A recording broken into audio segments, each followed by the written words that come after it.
Well, good morning everybody. It's great to be able to join you from home. This is a recorded message, so thank you for all of those who are listening. I'm going to start today's sermon by reading Genesis chapter 1 verses 8 to 21, which tells the tragic story of how Hagar and Ishmael were sent away. And this follows on from our series about Abraham. Starting from verse 8. The child grew and was weaned, and on the day Isaac was weaned, Abraham held a great feast. But Sarah saw that the son whom Hagar the Egyptian had borne to Abraham was mocking.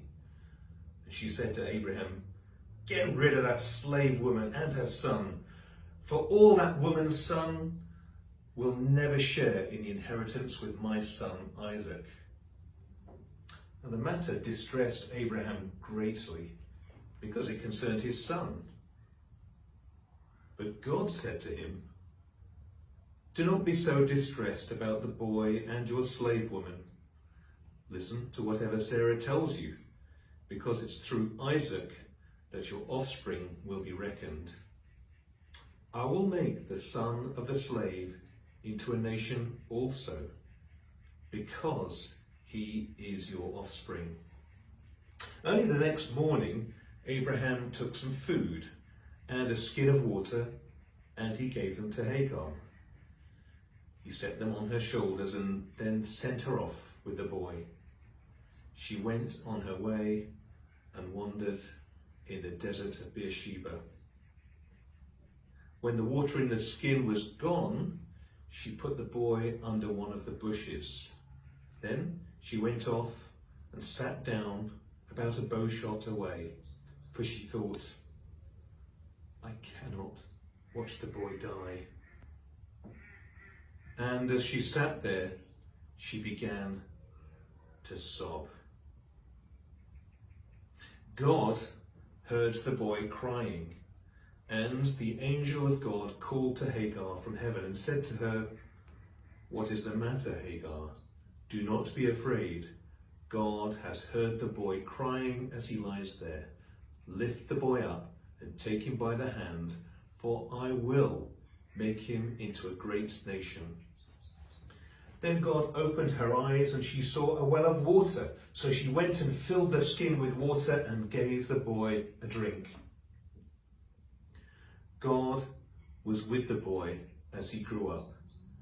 He lived in the desert and became an archer. While he was living in the desert of Paran, his mother got a wife for him from Egypt. And so our talk begins. And today I'm going to be looking at the account of Abraham's wives, both Sarah and Hagar, and my theme is all about rejection and acceptance. But before I get to that, let's remind ourselves of the story so far. Both Abraham and Sarah originally had different names, but as a childless couple in old age, God saw Abraham's faithfulness and wanted to reward him with something so much more than the riches he had amassed through his life, a son and heir, something of significance in the culture of the day. For Sarah to be childless was believed by society to be a curse, and all the wealth in the world wouldn't have filled the hole in their hearts for never having had their own offspring. Abraham was given an immense promise that not only would he have a son, but he'd have a great nation. A great nation would be spawned from this, his own child. However, a long time passed between the promise being made and the promise being fulfilled. So Sarah proposed and Abraham agreed to have a child with Hagar, Sarah's servant. On the birth of the child, Sarah became intensely jealous of Hagar. Here we have all the drama of acceptance and rejection even before today's passage begins. By the time the original promise was fulfilled for Sarah and Abraham to have a child together, Hagar's son Ishmael, whose name incidentally means God will hear, was reaching teenage. And when young Isaac, whose name means he laughs, was being weaned, Ishmael mocked Isaac. And our passage picks up the account just at that time. Sarah certainly isn't laughing and puts Abraham in the impossible position of choosing between his new child Isaac and his teenage son Ishmael. So this passage introduces many of the least noble of human emotions: anger, jealousy, rage, greed. That child will never share the inheritance with my son Isaac. Control. Sarah and Abraham were masters, and Hagar was just a servant who'd become a concubine to Abraham. And injustice. The firstborn Ishmael should by rights have received the larger inheritance. Imagine for a moment what it would have been like to be Hagar. You were told that you had to make love to the master. She produced a son for the master, but knew that this wasn't what God had wanted. God had wanted Sarah to be the mother of Abraham's child, though Sarah had every human reason to disbelieve, being decades after the age of natural childbirth. Hagar's mistress, Sarah, hated Hagar for the fact that she was Ishmael's mother. Hagar's teenage son mocked the child Isaac. So, in this wealthy, nomadic family, there was emotional turmoil swirling through every relationship. Sound familiar? Imagine the joy and hope of Hagar becoming a mother, being smashed by her mistress's jealousy. Imagine Abraham being forced to make a choice by his wife Sarah. Was it going to be Ishmael or Isaac? Imagine Sarah's feelings of failure when for more than a decade it seemed that God's promise for Abraham to have a son would not be fulfilled through her. And this brings me really to my first rhetorical question for today. How do we deal with rejection? What does it feel like when our friends or our relatives or our colleagues turn against us? Do we forgive them? Do we rage at God for not making things easy for us? Did we play a part in our own folly? Now, I can't answer those questions for you, but in the coming week, have a think about whether you are holding on to any of the negative emotions and resolve to let them go. Last week, Stephanie talked in our prayer time of throwing away our wrongdoings. Let's do that too with inappropriately negative emotions. Back to the story. But God had a plan. He had a plan. He had always had a plan. Can you imagine what a mess this must have all seemed like to Abraham? His wife's servant Hagar was in distress. His teenage son with Hagar wasn't showing respect to young Isaac. His wife Sarah wanted to reject both Hagar and Ishmael. And by rejecting Ishmael was in effect rejecting Abraham, because Abraham, after all, was Ishmael's father. Some have characterized Ishmael as a child of sin and Isaac as a child of promise. But God had a plan for Hagar and a plan for Ishmael, but not before Hagar was completely rejected by Abraham's family and was sent away with just a skin of water into the desert. In Hagar's mind, this was a death sentence. One of them would watch until the other died. All hope was lost. So, are you in that situation today? Have you lost all hope? Hope of better times to come? Hope of a new beginning? Hope of just enough food, water, and a roof over your head?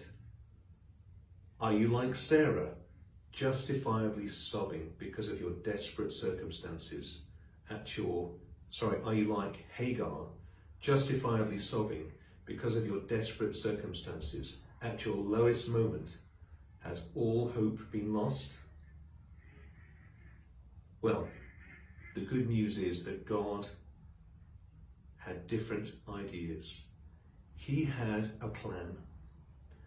Though Hagar stepped some distance away because she couldn't bear to see her son die, Ishmael's desperate cries had been heard by God, and God made a promise to Hagar, just as he had to Abraham many years before. God commanded Hagar to lift up her son Ishmael, because not only would he live, he would become a great nation. And even more than that, her eyes were opened by God, and not only could her skin of water be replenished, there was a wellspring just close by. And that brings me to my second point.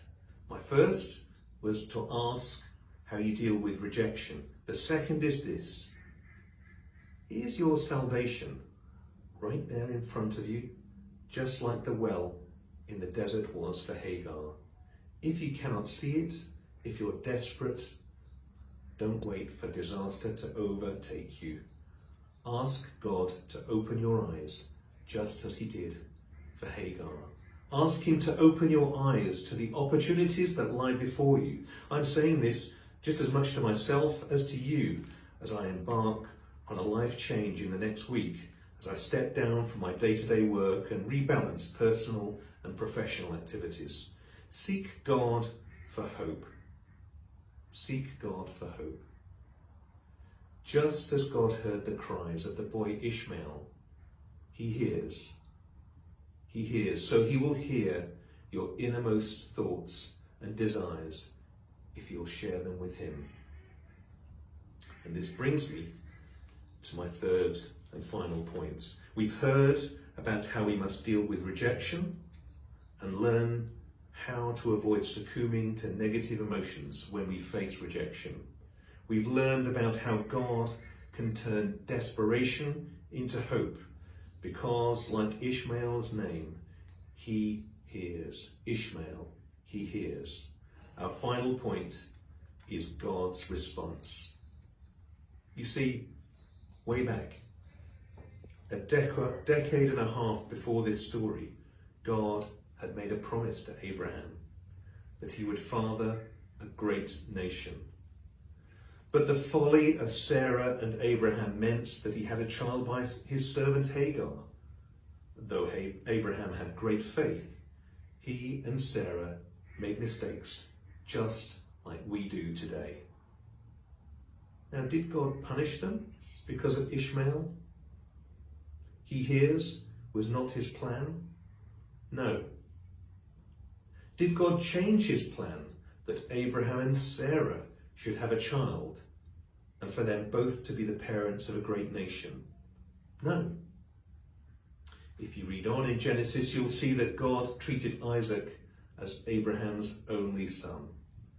So, how did God get all these flawed yet faithful people out of this complex and messy family situation? He simply made another great nation through Hagar, who had started as an innocent player in this human saga. My third point is that God is big enough to stick to his main promise and deliver a new plan. So Ishmael himself carried Abraham's DNA to another powerful nation, which is traditionally understood to be the Arab nations today. Ishmael didn't receive any financial inheritance, but his offspring grew to be an even more populous nation than Israel. So there we have it. Human folly leading to rejection, a cry of desperation from Hagar, the fulfillment of hope. Two great nations, Sarah, Hagar, Abraham, and the most important character of all, the only one who can heal our past, God himself.